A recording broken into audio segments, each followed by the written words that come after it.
मजाक समझने वाला मायका वर्सेस सम्मान देने वाला ससुराल। सुबह का सुहावना समय है। नैना अपनी छत पर योगा मैट बिछाकर शांति से योगा कर रही है। उसे हेल्थ इश्यूज हैं, इसलिए वो डीप ब्रीदिंग कर रही है। तभी उसका छोटा भाई आर्यन हाथ में प्रोटीन शेक लेकर छत पर आता है। लो भाई, सुबह सुबह मैडम की नौटंकी शुरू। खुद को एकदम शिल्पा शेट्टी समझ रही हो? रुको, इसका तो एक मस्त मीम मटेरियल बनेगा आज। आर्यन चुपके से उसकी वीडियो और कुछ अजीब सी फोटो खींच लेता है। आर्यन, तू वहां छुपकर क्या कर रहा है? अरे कुछ नहीं, मैं तो टहलने आया था। आर्यन वहां से हंसते हुए सीढ़ियों से नीचे भाग जाता है। दोपहर के लंच का समय है। डाइनिंग टेबल पर पिता अनुपम, माँ राखी और आर्यन बैठे खाना खा रहे हैं। नैना किचन से रोटियां ला रही है। आर्यन फोन देखकर हंस रहा है। आर्यन बेटा, तो फोन में घुसकर ऐसे पागलों की तरह क्यों हंस रहा है? अरे पापा, आप ये देखो, कजिन्स वाले व्हाट्सएप ग्रुप में बवाल हो गया है। मैंने दीदी के वो योगा वाला वीडियो डाल दी थी, एक मस्त बंदर वाले गाने के साथ। देखो दीदी का फेस कैसा लग रहा है। हाय, ये तो सच में बहुत मजेदार है। नैना भी अपना फोन निकाल कर देखती है। आर्यन, तूने मेरी वीडियो फैमिली ग्रुप में डाल दी? सीरियसली? मैं वहां अपनी बैक पेन के लिए योगा कर रही थी और तूने मेरा मजाक बना दिया। डिलीट कर अभी उसे। अरे चिल कर यार नैना, इतना ओवर रिएक्ट क्यों कर रही है? मजाक ही तो है, सब हंसी तो रहे हैं। पापा, आप लोग इसे डांटने के बजाय हंस रहे हैं। मेरी कोई रिस्पेक्ट नहीं है क्या? अरे अब इसमें इतना गुस्सा होने वाली क्या बात हो गई महारानी? तू खुद उल्टे सीधे काम करेगी छत पर चढ़कर तो लोग हंसेंगे ही ना। खुद अपना मजाक बनवाती है और फिर सारा घर सर पर उठा लेती है। नैना, बात बात पर ये कलेश मत किया कर घर में। नैना चुपचाप वहां से चली जाती है। शाम का समय हो जाता है। हॉल अनुपम और राखी बैठे आर्यन के फ्यूचर पर चर्चा कर रहे हैं। आर्यन बेटा, अब तेरी 12वीं तो हो गई है, आगे का प्लान क्या है? बीकॉम करेगा या कोई और लाइन सोची है? पापा, अभी क्या टेंशन लेनी है, सोच लेंगे कुछ न कुछ। तभी वहां नैना आती है।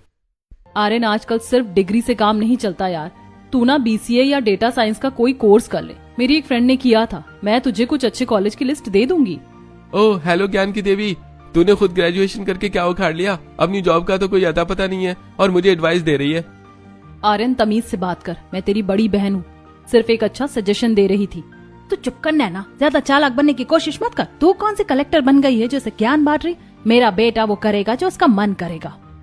अरे सही कह रही है तेरी माँ, तुझे दुनियादारी की कोई समझ नहीं है, तो बीच में मत बोला कर। वो लड़का है, अपना करियर खुद देख लेगा। तू अपना दिमाग किचन तक ही रख तो अच्छा है। हाँ, यहाँ तो मेरी किसी बात की कोई वैल्यू ही नहीं है। मैं कुछ भी बोलूं, इन लोगों को सिर्फ मेरा मजाक उड़ाना है। अगले दिन सुबह का समय था। घर की डोरबेल बजती है। नैना एक पार्सल रिसीव करती है। नैना ने एक ड्रेस मंगवाई थी, वो उसे पहनकर हॉल में आती है। मम्मी पापा देखो, मेरी नई ड्रेस मैंने ऑनलाइन सेल से मंगवाई है। कैसी लग रही है? बहुत अच्छी है ना? ओ भाई साहब, ये क्या टेंट लपेट कर आ गई तू? क्या बकवास डिजाइन है यार।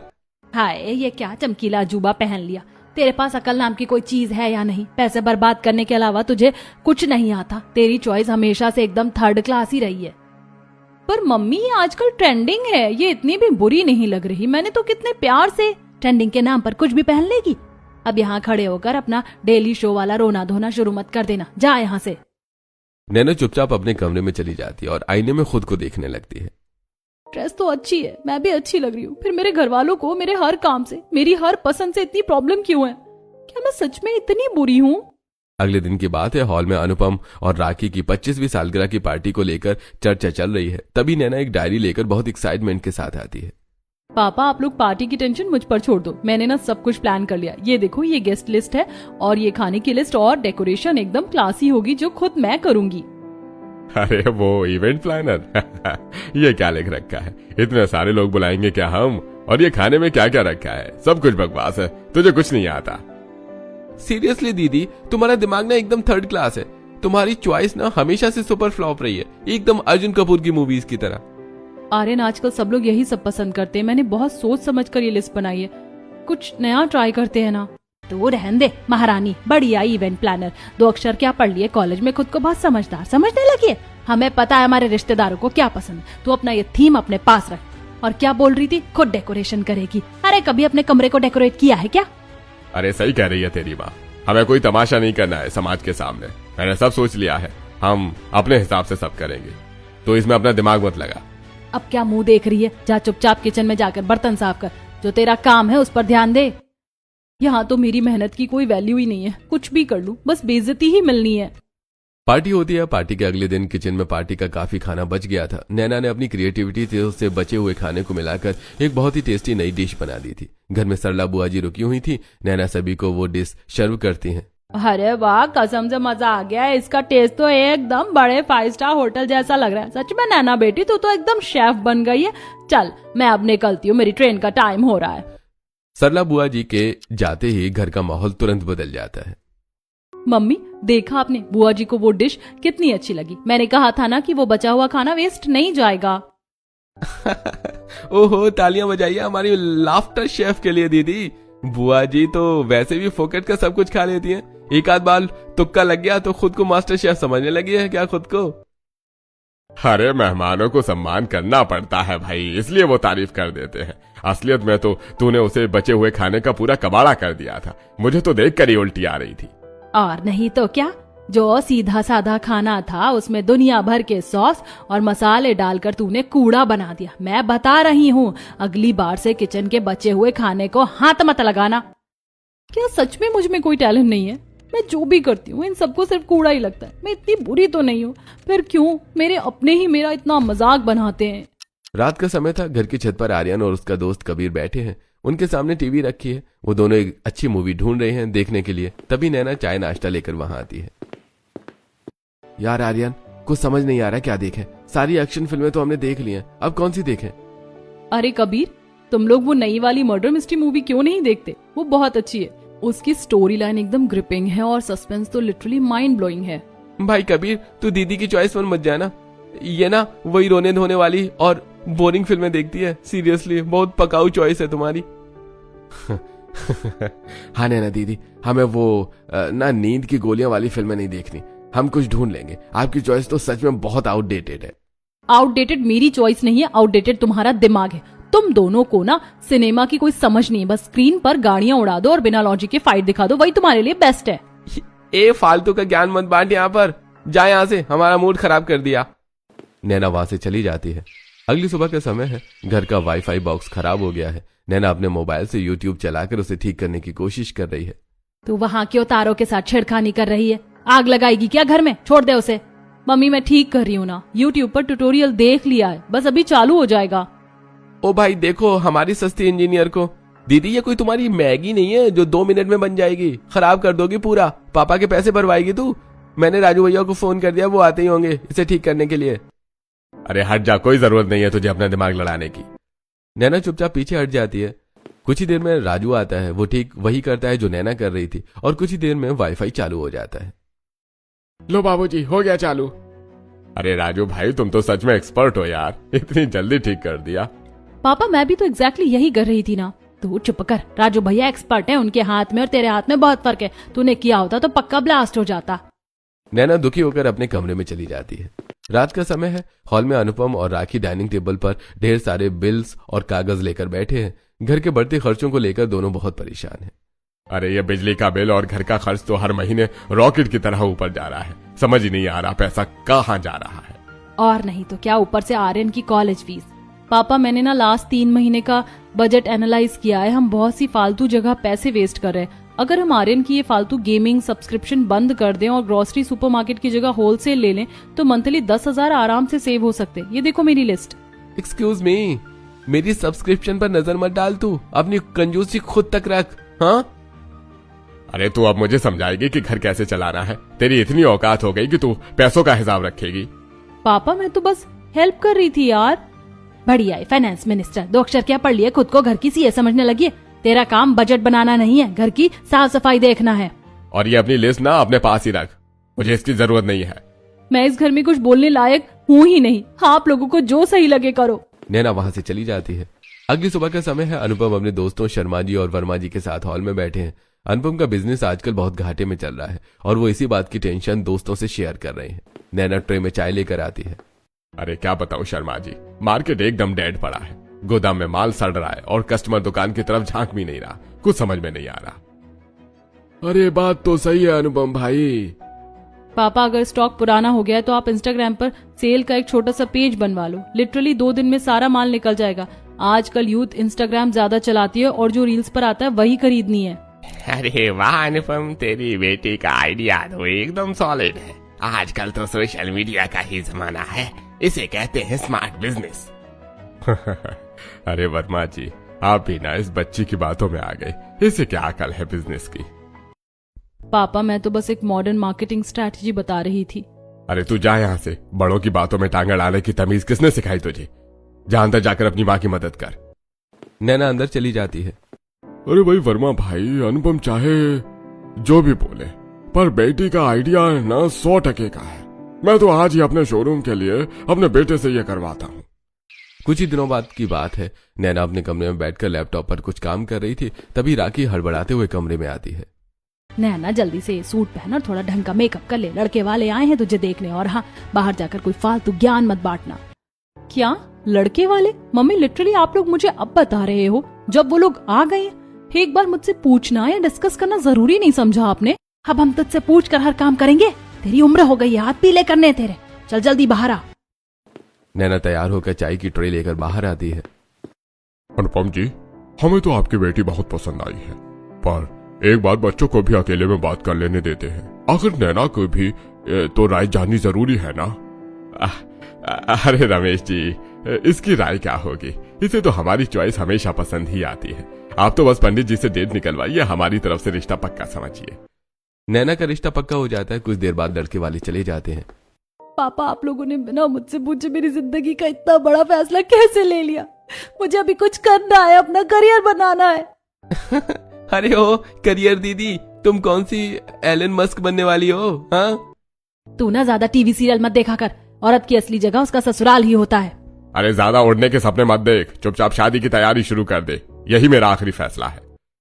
कुछ दिनों बाद शादी की शॉपिंग के लिए पूरी फैमिली एक बड़े से शोरूम में आई है। नैना ने बहुत ढूंढकर अपने लिए एक बहुत ही प्यारा और डिजाइनर लहंगा पसंद किया है। मम्मी देखो ना ये लहंगा कितना सुंदर है, मैं यही लूंगी। ये क्या भद्दी और फीकी सी चीज उठा लाई तू, एकदम बीमार वाला कलर है। मैंने कहा था ना तेरी चॉइस एकदम थर्ड क्लास है। सही में दीदी, ये पहनकर तुम एकदम पुराने जमाने की दुल्हन लगोगी। शादी मेरी है, कपड़े मेरे लिए लेना है, पर मेरी पसंद की कोई वैल्यू नहीं है। ऐसे कुछ दिन बीत जाते हैं। नैना की शादी हो चुकी है, विदाई का समय है। मम्मी मैं आपको बहुत मिस करूंगी। अरे बस कर, ज्यादा डेली शो वाला ड्रामा मत कर, मेकअप खराब हो जाएगा तेरा। बाय दीदी, फाइनली तुम्हारा कमरा ऑफिशियली मेरा हो गया। अरे रोने की कोई जरूरत नहीं है, अब वही घर तेरा सब कुछ है, यहाँ वापस आने का मत सोचना। नैना दुखी होकर कार में बैठकर चली जाती है। शादी के अगले दिन की सुबह है। नैना अपनी पहली रसोई की रस्म के लिए किचन में है। थकान और घबराहट की वजह से उसकी बनाई हुई पनीर की सब्जी में नमक बहुत तेज हो गया है और थोड़ी सी जल भी गई है। डाइनिंग टेबल पर कल्याणी, सास, सूर्यकांत, ससुर और समर बैठे हैं। नैना कांपते हाथों में सबको सब्जी सर्व कर रही है। अरे वाह, पनीर तो एकदम। आई एम वेरी सॉरी, मुझे पता है इसमें नमक बहुत ज्यादा और ये जल भी गई है। प्लीज आप लोग मुझे डांटना मत, मैं अभी जाकर कुछ और बना लाती हूँ। अरे मेरी बच्ची तो इतना घबरा क्यों रही है? किसी ने तुझे डांटा क्या?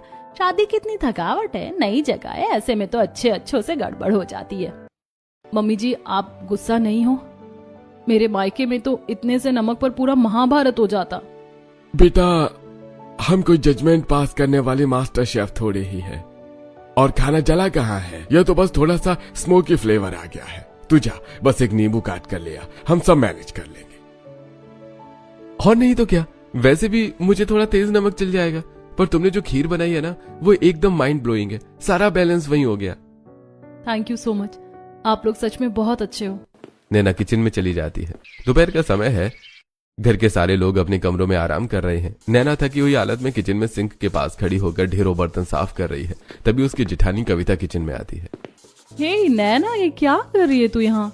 सिंक से चिपकी हुई है, कल ही तो इस घर में आई है, अभी से सिंड्रेला बनने की क्या जरूरत है? कुछ नहीं भाभी, वो बस थोड़े बर्तन थे, सोचा मैं ही धो देती हूँ। मम्मी जी और आप लोग आराम कर रहे थे ना। अरे आराम तो तुझे करना चाहिए। ओ विक्रम जी, समर जरा दौड़कर किचन में आना, दोनों के दोनों। कविता की आवाज सुनकर विक्रम और समर भागते हुए किचन में आते हैं। अरे क्या हुआ कविता, आग लग गई क्या किचन में? इतना क्यों चिल्ला रही हो? आग नहीं लगी है पर लग जाएगी अगर तुम दोनों ने ये बर्तन नहीं मांजे तो। नहीं नवेली बहू से बर्तन घिसवा रहे हो, ये कोई बर्तन धोने की मशीन थोड़ी है। चलो दोनों भाई शुरू हो जाओ। अरे भाभी आप हुक्म करो, हम तो वैसे भी इस घर के परमानेंट मजदूर हैं। चल विक्रम भाई शुरू हो जाते हैं।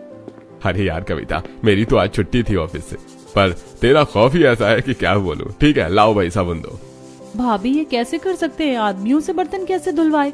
मुझे बहुत ऑकवर्ड लग रहा है। कोई ऑकवर्ड नहीं है यार, जब औरतें बाहर जाकर कमा सकती हैं तो आदमी किचन में बर्तन क्यों नहीं धो सकते? चल तू मेरे साथ टीवी पर अनुपमा का रिपीट टेलीकास्ट आ रहा है, वो देखते हैं। कविता नैना को अपने साथ ले जाती है। अगले दिन पूरा परिवार एक बहुत बड़े मॉल में डिजाइनर कपड़ों के शोरूम में है। नंद रिया दो बहुत ही खूबसूरत सूट लेकर कंफ्यूज खड़ी हैं। वो नैना के पास जाती हैं जो चुपचाप एक तरफ खड़ी थी। भाभी आप बताओ ना, ये ब्लू वाला लूं या ये ग्रीन वाला? मुझे ना समझ नहीं आ रहा, आपका ओपिनियन क्या है? नहीं रिया यार, तुम अपनी चॉइस से ले लो, मेरी पसंद ना बहुत बेकार है। अगर तुम मेरी पसंद का पहनोगी ना तो पक्का सब लोग तुम्हारा मजाक उड़ाएंगे। भाभी ये क्या बोल रही हो? किसने बोला कि आपकी चॉइस बेकार है? मुझे आपकी पसंद देखनी है, प्लीज बताओ ना। मेरे हिसाब से ये ब्लू वाला ज्यादा अच्छा है, बाकी तुम देख लो। तभी कल्याणी और सूर्यकांत भी वहां आ जाते हैं। अरे वाह रिया, ये सूट तो बहुत ही प्यारा है, ये तूने पसंद किया है क्या? मैंने नहीं मम्मी, ये नेहा भाभी ने पसंद किया है। मैंने कहा था ना इनकी चॉइस बेस्ट है। अरे सच में बहू, तुम्हारी नजर तो एकदम किसी डिजाइनर जैसी है। तुम्हारे मायके वालों ने तो हमें ऐसा हीरा दे दिया जो हर चीज को और भी खूबसूरत बना दे। मेरे मायके में तो मेरे कपड़ों को हमेशा थर्ड क्लास बोला जाता था और यहाँ सब मेरी पसंद को पसंद कर रहे हैं। देखा, मेरी वाइफ की चॉइस बहुत हाई क्लास है। कुछ दिनों बाद की बात है। कविता अपने मायके गई हुई है। रिया, विक्रम और समर सोफे पर बैठकर कविता के बर्थडे की प्लानिंग कर रहे हैं। नैना उसके लिए जूस लेकर आती है। मुझे कुछ समझ नहीं आ रहा कि तुम्हारी भाभी के लिए पिछली बार मैंने उसे साड़ी दी थी तो उसने मुझे ताना मारा कि मैं उसे आंटी समझता हूँ। इस बार क्या सरप्राइज दूं? समर भैया आप कुछ बताओ। मुझे क्या पता, मैं तो खुद नैना से पूछने वाला था। नैना यार, तू ही हमारी नैया पार लगा। क्यों ना हम भाभी के लिए बॉलीवुड थीम पर पार्टी ऑर्गेनाइज करें? भाभी को ड्रामा और फिल्में बहुत पसंद है ना। सब पुराने एक्टर्स के गेटअप में आएंगे और हम भाभी को बेस्ट ड्रामा क्वीन का एक नकली अवार्ड भी दे सकते हैं। ओह माय गॉड भाभी, ये आइडिया तो एकदम किलर है। अरे नैना, तू तो सच में जीनियस है। तूने तो मेरी बहुत बड़ी प्रॉब्लम सॉल्व कर दी। हम यही थीम रखेंगे। कुछ दिनों बाद पार्टी होती है जो कविता को बहुत पसंद आती है। ऐसे कुछ समय बीत जाता है। सुबह का समय था। घर के हॉल में सूर्यकांत और विक्रम सोफे पर बैठे हैं और कार्स के फोटो देख रहे हैं। तभी नैना उनके लिए चाय लेकर आती है। अरे नैना बेटा, एकदम सही टाइम पर आई है तू। हम लोग नई कार लेने का सोच रहे हैं। तू बता, इन 3-4 गाड़ियों में से कौन सी फाइनल करें? मैं नहीं पापा, मुझे गाड़ियों के बारे में कुछ नहीं पता। मेरी चॉइस ना बहुत खराब है, आप लोग जो डिसाइड कर लो। अरे नैना, तू टेंशन क्यों ले रही है? इस घर में गाड़ियों के इंजन हम मर्द चेक करते हैं, लेकिन कलर और मॉडल हमारी घर की लक्ष्मी डिसाइड करती हैं। मुझे पर्सनली ये डार्क ग्रे वाली एसयूवी अच्छी लग रही है, इसका लुक बहुत क्लासी है। पर अगर आप लोगों को कोई और पसंद है तो देख लो। अरे बस बात खत्म। जब हमारी छोटी बहू ने इस गाड़ी पर हाथ रख दिया तो अब यही कार आएगी घर में। मेरे मायके में तो मेरी ड्रेस को भी थर्ड क्लास बोलकर रिजेक्ट कर देते थे और यहाँ इन्होंने बिना कोई सवाल के मेरी पसंद की इतनी महंगी कार खरीदने की बोल रही हैं। कुछ दिनों बाद की बात है। समय था, घर में रिया के लिए एक लड़के वाले रिश्ता लेकर आए थे। कुछ देर बात करने के बाद लड़के वाले चले जाते हैं। लड़का तो मुझे बहुत समझदार लगा और परिवार भी काफी रसूखदार है। क्यों जी, आपको कैसा लगा? मुझे भी सब कुछ एकदम ठीक लगा। लड़का अपने पिता के साथ बिजनेस संभालता है। विक्रम, तू क्या कहता है? हाँ पापा, हम आगे बात बढ़ा सकते हैं। मम्मी जी पापा, अगर आप लोग बुरा ना माने तो मैं कुछ बोलूं? मुझे वो लड़का बिल्कुल अच्छा नहीं लगा। मुझे कुछ गड़बड़ लग रही है। नैना सही कह रही है पापा, मैंने भी नोटिस किया था उसे। नैना बेटा, तूने बिल्कुल सही टाइम पर हमें टोका। अरे जब घर की बेटियों को ठीक नहीं लग रहा तो हम अपनी रिया को वहां कैसे भेज सकते हैं? विक्रम, कल ही उस लड़के की पूरी बैकग्राउंड चेकिंग करवा। जब तक पूरी तसल्ली नहीं होगी हम बात आगे नहीं बढ़ाएंगे। 3 दिन बाद की बात है। विक्रम ऑफिस से घर लौटता है। उसका चेहरा गुस्से से लाल था। पापा, नैना का शक सही था। वो लड़का एक नंबर का शराबी और जुआरी है। उसका आधा बिजनेस कर्जे में डूबा हुआ है, इसलिए वो लोग रिया के नाम पर दहेज ऐंठना चाहते थे। हे भगवान, अगर हमारी नैना उस दिन ना रोती तो मेरी बच्ची की तो पूरी जिंदगी नरक बन जाती। थैंक यू सो मच भाभी, आपने मेरी लाइफ बर्बाद होने से बचा ली। अरे पागल, रोती क्यों है? तू मेरी छोटी बहन है यार, तेरा बुरा कैसे होने देती मैं? नंद के रिश्ते वाले ड्रामे के कुछ दिन बाद घर का माहौल थोड़ा रिलैक्स है। सब लोग रात के खाने के बाद एक साथ हॉल में बैठे हैं। पापा, बहुत दिन से हम लोग कहीं बाहर नहीं गए। इस वीकेंड क्यों ना कहीं घूमने चलें? सबका माइंड फ्रेश हो जाएगा। आइडिया तो बढ़िया है, पर चलेगा वहीं शिमला या मसूरी? वहां तो अब बस भेड़ ही मिलती है। प्लीज शिमला मत बोलना, मैं उस जगह से बोर हो चुकी हूँ। कोई नई जगह चलते हैं। अरे हमारी नई बहू से पूछो ना, आजकल के बच्चों को नई जगहों का ज्यादा पता होता है। क्यों नैना, तेरे दिमाग में है कोई अच्छी जगह? अगर आप लोग सच में कुछ नया ट्राई करना चाहते हो तो हम केरल चल सकते हैं। वहाँ घूमने के लिए बहुत जगह है और सभी जगह बहुत खूबसूरत है। एकदम शांत और रिलैक्सिंग वाइब मिलेगी वहाँ। बस तो फिर केरल ही फाइनल रहा समर। तू कल ही सबके फ्लाइट की टिकट बुक कर दे। एक हफ्ते बाद पूरा परिवार केरल की ट्रिप से वापस घर लौटता है। सब लोग बहुत थके हुए हैं लेकिन सभी बहुत खुश थे। ये ट्रिप मेरी लाइफ का बेस्ट ट्रिप था। वो नजारे, वो खाना, सब कुछ एकदम परफेक्ट था। मुझे बहुत खुशी है कि आप सबको वो जगह पसंद आई। कुछ दिन बीत जाते हैं। मौसम बदलने की वजह से नैना को बुखार हो गया था। सुबह का समय था। नैना जबरदस्ती उठकर किचन की तरफ जाने की कोशिश कर रही थी, तभी कविता उसे देख लेती है। ए नैना, तेरा दिमाग खराब है क्या? इतनी बीमार है तब भी किचन में जा रही है। चल चुपचाप वापस अपने रूम में। पर भाभी, सुबह का नाश्ता और पापा जी की चाय। तू नाश्ते की टेंशन मत ले, यहाँ कोई भूखा नहीं मरेगा। तू आराम कर, मैं अभी तेरे लिए गर्मा गर्म सूप लाती हूँ। कविता नैना को उसके कमरे में ले जाती है और बेड पर लिटा देती है। थोड़ी देर में कल्याणी काढ़ा लेकर आती है। ले बेटा, ये काढ़ा पी ले, एकदम आराम मिलेगा। मम्मी जी, आप लोग मेरे लिए इतना कुछ कर रहे हैं। मायके में तो बीमार होने पर भी मुझे ताने मिलते थे कि मैं कामचोर हूँ। वो तेरा मायका था बेटा, तेरा घर है और घर में बेटियां काम करने की मशीन नहीं होती। तभी समर एक ट्रे लेकर आता है। ट्रे में खिचड़ी की कटोरी है जो कि जल चुकी है। पीछे पीछे विक्रम भी आता है। लो जी, मेरी प्यारी वाइफ के लिए मेरे हाथों की स्पेशल खिचड़ी हाजिर है। अरे नैना, खाने से पहले भगवान का नाम जरूर ले लेना। इस भाई साहब ने खिचड़ी का कबाब बना दिया है। पूरा किचन धुएं से भर दिया है इसने। समर, ये कोयला लग रहा है, पर मेरे लिए ये दुनिया की सबसे बेस्ट डिश है। कुछ दिन बाद रिया का बर्थडे था। रिया, समर और विक्रम एक साथ बाहर गई थी। उसके आने से पहले नैना ने पूरे घर को अपने हाथों से एक बहुत ही शानदार थीम पर सजाया था। घर किसी हॉलीवुड सेट जैसा लग रहा था। रिया, विक्रम और समर घर लौटते हैं तो नजारा देखकर सब हैरान हो जाते हैं। ओह माय गॉड, लिटरली मैं बेहोश हो जाऊंगी। ये घर है या कोई 5 स्टार होटल? ये सब किसने किया? किसने किया होगा? हमारी नैना ने सुबह से लगकर अकेले ये पूरा घर सजाया। इसका टैलेंट तो एकदम माइंड ब्लोइंग है। भाभी, आप एक जादूगर हो। ये डिजाइन, ये कलर्स, आपको तो प्रोफेशनल इंटीरियर डेकोरेटर होना चाहिए। आपने अपना करियर क्यों नहीं बनाया इस लाइन में? मुझे शौक तो बहुत था रिया, पर मायके में वहां लड़कियों का जॉब करना या अपना काम करना अलाउड नहीं था। जब मैंने एक बार पार्टी प्लान की थी तो सबने मेरा मजाक उड़ाया था कि मुझे कुछ नहीं आता। मायके में अलाउड नहीं था तो क्या हुआ? यहाँ तेरे ससुराल में सब अलाउड। तू आज से ही अपना ये इंटीरियर डिजाइनिंग का बिजनेस शुरू कर। बिल्कुल सही कह रही है तुम्हारी सास। तुम्हारे अंदर इतना बड़ा टैलेंट है, इसे हम बर्बाद नहीं होने देंगे। और तुम्हारा सबसे बड़ा क्लाइंट मैं बनूंगा। मेरे ऑफिस का रिनोवेशन तुम ही करोगी। डन हो गया बॉस। कल ही हम तेरी कंपनी का इंस्टाग्राम पेज बनाएंगे। नैना, तू आग लगा देगी मार्केट में। सीरियसली मम्मी जी, पापा जी, आप लोग मुझे बिजनेस करने दोगे? मैं तो ये सपने में भी नहीं सोच सकती थी। आप लोग दुनिया की बेस्ट फैमिली हो। नैना खुश हो जाती है। कुछ दिनों बाद घर में एक फंक्शन था जिसके लिए नैना के मायके वाले भी आए थे। नैना ने घर को बहुत अच्छे तरीके से सजाया था। दोस्तों और रिश्तेदारों, आप लोगों को ये जो घर की शानदार सजावट दिख रही है ना, ये किसी बाहर वाले डेकोरेटर ने नहीं बल्कि हमारी छोटी बहू नैना ने की है। बिल्कुल, और आज से नैना ऑफिशियली अपनी इंटीरियर डिजाइनिंग की कंपनी शुरू कर रही है। तो आगे से किसी को भी घर का रेनोवेशन या पार्टी डेकोरेशन करवाना हो तो नैना ही आपकी फर्स्ट चॉइस होनी चाहिए। सब लोग तालियां बजाते हैं। नैना खुशी से मुस्कुरा रही है, लेकिन तभी पास खड़े आर्यन, राखी और अनुपम की पुरानी आदत जाग जाती है और वो सबके सामने नैना का मजाक उड़ाना शुरू कर देते हैं। अरे समर जीजा जी, सीरियसली ये नैना दीदी करेंगी डेकोरेशन? इसके खुद के कमरे का हाल ऐसा रहता था जैसे किसी ने बम फोड़ दिया हो। इसे कलर्स की स्पेलिंग तक नहीं पता, डिजाइनिंग के खाक करेगी। सही कह रहा है आर्यन। कल्याणी जी, आप लोग इसके झांसे में मत आना। इसे ना तो घर सजाना आता है और ना ही काम करना। 2-4 फूल क्या टांग दिए आप लोगों ने तो इसे डिजाइनर ही बना दिया। बाद में ये आप ही की नाक कटवाएगी। अरे छोड़ो राखी, 2 दिन का शौक है इसका, फिर बैठ जाएगी थक कर। इसे तो अपने कपड़े तक चुनने की अकल नहीं है। दूसरों के घर क्या सजाएगी? ये बिजनेस इसके बस की बात नहीं है। मेहमान एक दूसरे की शक्ल देखने लगते हैं। कल्याणी और सूर्यकांत के चेहरे पर गुस्सा आ जाता है, लेकिन इस बार नैना चुप नहीं रहती और ना ही वहां से जाती है। वो वहां पर खड़ी रहती है। बस बहुत हो गया। आज तक आपने, पापा ने और आर्यन ने मेरी हर चॉइस को 3rd क्लास और क्रिंज बोलकर रिजेक्ट किया। मैं घर के बजट की बात करूं तो बेवकूफ, मैं कुछ नया पहनूं तो जोकर। आप लोगों ने ना हमेशा मेरे कॉन्फिडेंस को एक जोक समझकर कुचला है। अरे दीदी, मजाक ही तो कर रहे थे यार। तू हर बात पे इतना ओवर रिएक्ट क्यों करती है?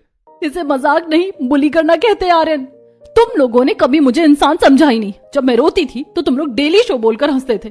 पर आज जान लो, मैं वो बेचारी नैना नहीं हूं जो तुम्हारे तानों पर कोने में जाकर रोएगी। मुझे डिजाइनिंग आती है, मेरे अंदर टैलेंट है और मैं इसे साबित करके रहूंगी। नैना, तू अपने परिवार से इस तरह बात करेगी? जुबान पर लगाम दे अपनी। हमने तुझे ऐसे संस्कार नहीं दिए हैं। आवाज नीचे अनुपम जी, ये आपके घर की डरी हुई बेटी नहीं, मेरे घर की बहू है। और इस घर में औरतों से इस तरह बात करने की इजाजत किसी को नहीं है। हमारे पति भी हमसे इस तरह बात नहीं करते। इस घर में औरतों का सम्मान होता है, उनका मजाक नहीं बनाया जाता, जो आप लोग बनाते थे नैना का। हमें सब कुछ पता है कि आप लोगों ने उसके साथ कैसा व्यवहार किया है। आंटी जी, सच में आप लोगों की सोच पर तरस आता है। जिस हीरे को आपने हमेशा कूड़ा समझा, उसकी चमक से आज पूरा घर रोशन है। आपने अपनी बेटी को इज्जत नहीं दी तो हम आपको इज्जत कैसे दे दें? अनुपम जी, जो इंसान हमारी बहू के टैलेंट की इज्जत नहीं कर सकता और उसे सिर्फ एक मजाक का जरिया समझता है, हम उस इंसान को अपने घर के फंक्शन में शामिल नहीं कर सकते। आई एम सॉरी पापा जी, पर अगर आप नैना की रिस्पेक्ट नहीं कर सकते तो आप लोग अभी यहाँ से जा सकते हैं। जब आपको अपनी इस बेकार सोच और गलती का एहसास हो जाए तभी नैना से मिलने आना, वरना यहाँ आने की कोई जरूरत नहीं है। अनुपम, राखी और आर्यन की बहुत बेइज्जती होती है। सभी मेहमान भी उनकी बुराइयां करने लगते हैं। ठीक है, हमें भी कोई शौक नहीं है यहाँ बेइज्जत होने का। चलो जी, हमारी तो बेटी हमारे खिलाफ हो गई है। जब इन लोगों को अकल आएगी ना, तब इनको पता चलेगा। अनुपम, आर्यन और राखी गुस्से से वहां से चले जाते हैं। उनके जाते ही घर का माहौल शांत हो जाता है और नैना रोने लगती है।